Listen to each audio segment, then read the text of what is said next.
கேட்டுக்கொண்டிருப்பது பட்டாம்பூச்சி எஃப்எம். இது உங்களை பரவசமாக்கும் எஃப்எம். கேட்டால் சலிக்காது, கேட்க கேட்க திகட்டாது.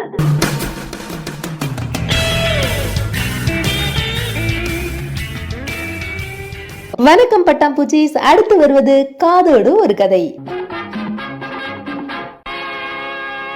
சிறுகதைகள் அப்படின்னா ரொம்ப அருமையா இருக்கும். பல சிறுகதைகள் படிக்கும் போது ரொம்ப மனதுக்கு உற்சாகமா இருக்கும். ஆனா பலருக்கு அந்த சிறுகதைகளை படிக்கிறதுக்கு நேரம் இருக்காது. அப்படிப்பட்டவங்களுக்காக இன்னைக்கு எழுத்தாளர் கலைச்செல்வி அவர்கள் எழுதின சிறுகதையை படிச்சு காட்டுறதுக்காக வர்றாங்க. கவிதை, எழுத்து, பேச்சு என பல்துறையிலும் தன்னுடைய தடத்தை பதித்து வரும் தஞ்சை பேராசிரியர் பாரதி கண்ணம்மா அவர்கள். வாங்க நேயர்களே, கேட்கலாம், ரசிக்கலாம்.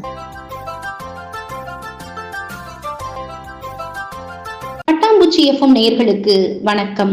நான் கவிஞர் பாரதி கண்ணம்மாள். பட்டாம்பூச்சி எஃப்எம் வழங்கும் காதோடு ஒரு கதை நிகழ்ச்சியில் இன்றைக்கு நான் வாசிக்க இருக்கும் கதையின் பெயர் தண்டனை.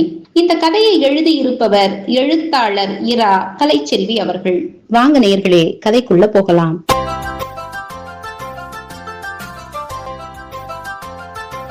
காலிங் பெல் அழுத்தப்படும் சத்தம் கேட்டு சுமதி கதவினை திறந்தாள்.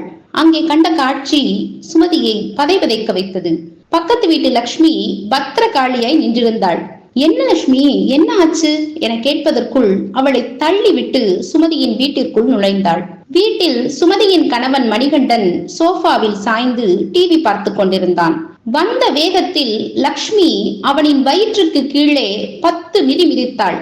அவள் கால்களுக்கு அத்தனை பலம் எங்கிருந்து வந்தது என்றே தெரியவில்லை. அத்தனை ஆவேசம் அவளுக்குள். ஓடி வந்து வீட்டிற்கு வெளியே கிடந்த செருப்பை எடுத்து அவன் வாயில் ஆன மட்டும் வெளுத்து வாங்கிவிட்டாள். என்ன நடக்கிறது என ஒரு கணம் சுமதிக்கு புரியவே இல்லை. லக்ஷ்மி, பிளீஸ், ஏன் இப்படி பண்றீங்க? சுமதி லக்ஷ்மியின் கையை பிடித்தாள். சுமதி, எதுவும் பேசாதீங்க. பேசினா உங்களுக்கு தான் அடி விழும். மணிகண்டன் இதை எதிர்பார்க்கவில்லை. அதிர்ச்சியில் செய்வதறியாது திகைத்தான். எனக்கு ஒண்ணுமே புரியலையே, அவர் வாயெல்லாம் ரத்தம் ஒழுகுதே. அத்தை, எதிர் வீட்டு ஐயாவை கூட்டிட்டு வாங்களே, அழுது கொண்டே கூறினாள் சுமதி. ஏண்டா டேய், நீ எல்லாம் மனுஷனடா? என்ன பண்ணி இருக்க இந்த வயசுல? எனக்கு வர்ற ஆத்திரத்துக்கு உன்னைய கொலை பண்ணிடுவேன் தூ என காரி அவன் முகத்தில் உமிழ்ந்தாள் லக்ஷ்மி. மணிகண்டனுக்கு என்ன செய்வது என்றே தெரியவில்லை. அம்மா, மகள், மனைவி என அனைவரும் அருகில் இருக்கும் போதே இவள் இப்படி செய்து விட்டாளே என கூனி குறுகி போய் முகத்தில் பட்ட அவள் எச்சிலை துடைத்து கொண்டான். அதற்கான காரணத்தை ஒருவாறு யூகித்துக் கொண்ட அவனுக்கு அதிர்ச்சியில் பேச முடியவில்லை. சுமதி லக்ஷ்மியை கெஞ்சினாள். என்ன லக்ஷ்மி, ஏன் இப்படி பண்றீங்க? லக்ஷ்மியின் கண்களில் தீப்பொறி. நான் என்னத்த சொல்லுவேன்? பெத்த வயிறு பத்திக்கிட்டு எரியுது. நேத்து நீங்க எல்லாரும் கோவிலுக்கு போயிருந்தீங்க இல்லையா? இந்த ஆளு மட்டும்தானே வீட்டுல இருந்தான். ஆமா, பிரியங்கா அங்கிள் வீட்டுல போய் ஊஞ்சலில கொஞ்ச நேரம் விளையாண்டுட்டு வரேன்னு வந்த புள்ளைய இவன் என்ன செஞ்சிருக்கான் தெரியுமா? என் வாயால அதை சொல்ல முடியல. இவங்கிட்டயே கேளுங்க. மறுபடியும் ஓங்கி மிதிக்க போனாள் லக்ஷ்மி. அதற்குள் சத்தம் கேட்டு அக்கம் பக்கத்தில் இருந்த அனைவரும் வந்து விட்டனர். உங்களுக்காக பாக்குறேன் சுமதி, இல்லாட்டி இவனுக்கு இப்பவே சமாதி கட்டிடுவேன். அந்த பிளாட் 20 வீடுகள் கொண்ட அடுக்குமாடி குடியிருப்பு. என்னாச்சு என்னாச்சுமா என அனைவரும் லக்ஷ்மியை கேட்டனர். லக்ஷ்மி அனைவரையும் பார்வையால் எரித்தாள். என்னம்மா, என்ன நடந்தது? ஏன் இப்படி ராட்சசியா நடந்துக்கிற? ஒரு ஆம்பளைய இப்படி போய் அடிக்கிற? எதிர் வீட்டு முதியவர். கண்ணகியின் கோபம் அவள் கண்களில். யாராவது ஏதாவது பேசுனீங்க, நான் என்ன பண்ணுவேன்னு எனக்கே தெரியாது. பேசாம போயிடுங்க. எப்படிமா பேசாம போக முடியும்? என்ன ஏதுன்னு எங்களுக்கு தெரிய வேண்டாம்? நீங்க தெரிஞ்சுக்கணுமா? கேளுங்க அவங்கிட்ட. மணிகண்டன் குனிந்த தலை நிமிராமல் அமர்ந்திருந்தான். என்ன மணிகண்டா, என்ன ஆச்சு? நீயாவது சொல்லுப்பா. எதிர் வீட்டு சதாசிவம் மணிகண்டனை வற்புறுத்தினார். இவ்வளவு நேரம் பேசாம இருக்கியேப்பா, ஏதாவது பேசுப்பா, அப்பத்தானே நாங்களும் என்ன ஏதுன்னு கேட்கலாம். அவன் என்ன பேசுவான்? அவனால என்ன பேச முடியும்? சண்டாளன். நேத்து இவன் வீட்டுக்கு விளையாட வந்த என் மகளை, அந்த பச்சை குழந்தைய போய் இவன் சொல்ல என் நாக்கு கூசுதுங்க. அனைவருக்கும் லேசா பொறி தட்டியது. ஏமா, ஏதாவதுன்னா போலீஸ்ல போய் கம்ப்ளைண்ட் கொடுமா. அதை விட்டுட்டு பிளாட்ல வந்து இப்படி கத்திட்டு இருக்க. இது கோவிந்தனின் குரல். என்ன போலீஸா? போலீஸ் ஈலீஸ்னு ஏதாவது பேசுனீங்க அப்புறம் நல்ல வாயில வந்துரும். போலீஸ்ல சொன்னா என்ன நடக்கும்? என்ன நடக்கும்னு உங்களுக்கு தெரியாது?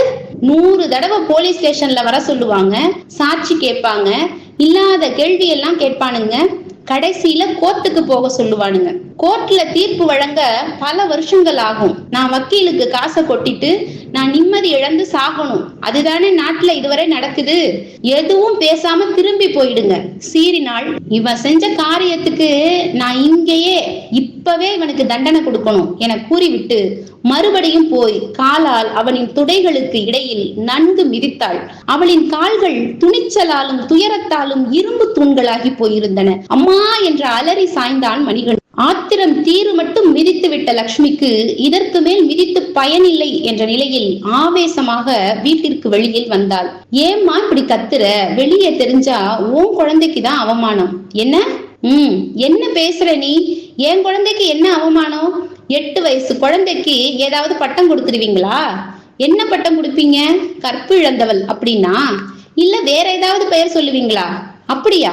பொம்பளைக்கு மட்டும் நிறைய பட்டம் வச்சிருப்பீங்களே, அவனுக்கு என்ன பட்டம் கொடுக்க போறீங்க? அகராதியிலேயே இப்படி பண்ற ஆண்களுக்கு ஒரு பெயரும் இல்லையே. இப்படியே சொல்லி சொல்லி தானடா பொம்பளை பிள்ளைங்களுக்கு நியாயமே கிடைக்காம மறுபடியும் உலகத்துல இதே தப்பு நடந்துகிட்டு இருக்கு. இப்படிப்பட்டவங்களை தெரிஞ்ச உடனே சுட்டு தள்ளணும், இல்லாட்டி அணுவா வெட்டி கொல்லணும். நினைச்சா ரத்தம் கொதிக்குது. ஏதோ பேப்பர்ல படிச்சிருக்கேன், டிவில பார்த்திருக்கேன், ஆனா அதெல்லாம் ஏன் வீட்லயே நடக்கும்னு நான் நினைக்கவே இல்லை. பிரியங்கா நேத்துல இருந்து வயிறு வலின்னு சொல்லிட்டு இருந்தா. அவளுக்கு என்னன்னு கூட சொல்ல தெரியல. கவுனை தூக்கி பார்த்தா அப்படி ரணமா சிவந்து போயிருக்கு. கேட்டா அந்த அங்கிள் இங்க கடிச்சாரு, ரொம்ப வலிக்குதுமான்னு சொல்றா. ராஸ்கல், அவனை என்ன பண்ணனா சரியா இருக்கும்? அனைவரும் ஏதும் பேச முடியாமல் மௌனமாய் தலை குனிந்து சென்றனர். தூரத்தில் நின்று கொண்டிருந்த தன் 8 வயது குழந்தை வந்து, என்னம்மா, ஏம்மா அந்த அங்கிள் அடிக்கிற? பாவம்மா என கூறி அம்மாவின் கையை பிடித்து இழுத்தாள். ஒண்ணும் இல்லடா செல்லம், நீ வா, நம்ம வீட்டுக்கு போலாம் என கூறி பிரியங்காவை உச்சி முகர்ந்து கை பிடித்து அழைத்து சென்றாள். மனதிற்குள் ஆறுதல் அடைந்தாள் லக்ஷ்மி. அன்றிலிருந்து மணிகண்டன் அவன் வீட்டை விட்டு வெளியே வரவே இல்லை. அவமானத்தால் அரண்டு போயிருந்தான். வீட்டில் யாரும் அவனுடன் பேசுவதில்லை. அவன் அம்மாவே அவனை அருவருப்பாய் பார்க்க தொடங்கி இருந்தாள். இந்த 3 மாதத்தில் அவன் மெலிந்து பொலிவிழந்து போய்விட்டான். முன்பற்கள் உடைந்து போனதில் அவன் முகம் இன்னும் விகாரமாய் மாறி போயிருந்தது. பைத்தியம் போல் அடிக்கடி தனக்குத்தானே பேசிக் கொள்கிறான். ஒரு நாள் சுமதியின் வீட்டுக்குள் இருந்து ஒரே அழுகை, அலறல் சத்தம். மனது கேட்காமல் லக்ஷ்மி சுமதியின் வீட்டு கதவை தட்டினாள். உள்ளே போன லக்ஷ்மி அதை கண்டு அதிர்ச்சியுற்றாள். அவன் அறையில் அவன் மனைவியின் சேலை கயிறாய் மாறியிருந்தது. நன்றி. நேயர்கள் இதுவரை கேட்டது காதோடு ஒரு கதை நிகழ்ச்சி. தொடர்ந்து இணைந்திருங்கள். மீண்டும் இன்னொரு அழகிய கதையோடு சந்திப்போம். நன்றி, வணக்கம்.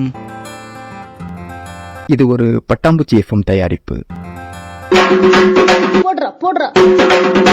வணக்கம் மக்களே, இன்னைக்கு நம்ம பட்டாம்பூச்சி எஃப்எம்ல கலக்கலாம் ஒரு புத்தக அறிமுகம். வாங்க வாங்க, வந்துட்டே இருங்க. என்னங்க எல்லா பக்கம் சோனு மழை பெஞ்சுக்கிட்டு இருக்கு, நீங்க விடாம அப்படி என்னங்க படிச்சிட்டு இருக்கீங்க? நம்மட கவிஞர் ஐயா கவிசெல்ல ராஜேந்திரன் நவிகளோட அம்மாவின் தாலாட்டுங்கிற கவிதை புத்தகம் வந்திருக்குது கண்ணு. ஐ, அம்மாவோட தாலாட்டா? அப்ப அழகாத்தான் இருக்கும், ஆறாலையும் மறக்க முடியாதே. ஆமா கண்ணோ. சரி, எப்படி இருக்குன்னு சொல்லுங்க. இதுல சமூகம், இயற்கை, மனுஷவிகளோட வலி, கஷ்டம்னு எல்லாத்துக்கும் ஒரு கவிதை வச்சிருக்கிறாரு சாமி.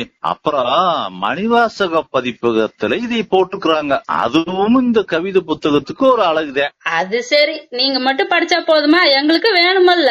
என்ன விலைன்னு சொல்லுங்க. 150 ரூபா தான் கண்ணு போட்டிருக்கிறாரு. 150 ரூபா. சரி, எங்க வாங்குறதுன்னு அதையும் சொல்லிருங்க. ஆட தேடி போய் நீங்க வாங்குறது ஒரு பக்கம் இருக்குட்டு. அவங்க நம்பர் சொல்றேன், குறிச்சுக்குங்க. 89 39 78 94 55. உங்களுக்கு ஒவ்வொரு நாளும் சொல்லிக்கிட்டே இருக்கணும். நான் சொல்றேன், சரியானு கேட்டுக்கோங்க. 89 39 78 94 55. சரிங்களா? ஆமாங்கண்ணோ, அதேதான். சரி, நம்ம வாங்குறதோட எல்லாரையும் வாங்க சொல்லிடலாம். ஆமாங்கோ, இதை கேக்குறவங்க பூரா நீங்களும் வாங்கி படிச்சு போட்டு ஐயாவிகளை கூப்பிட்டு 2 வாரத்தை மனசார வாழ்த்தி போடுங்க. அவ்வளவுதானுங்க.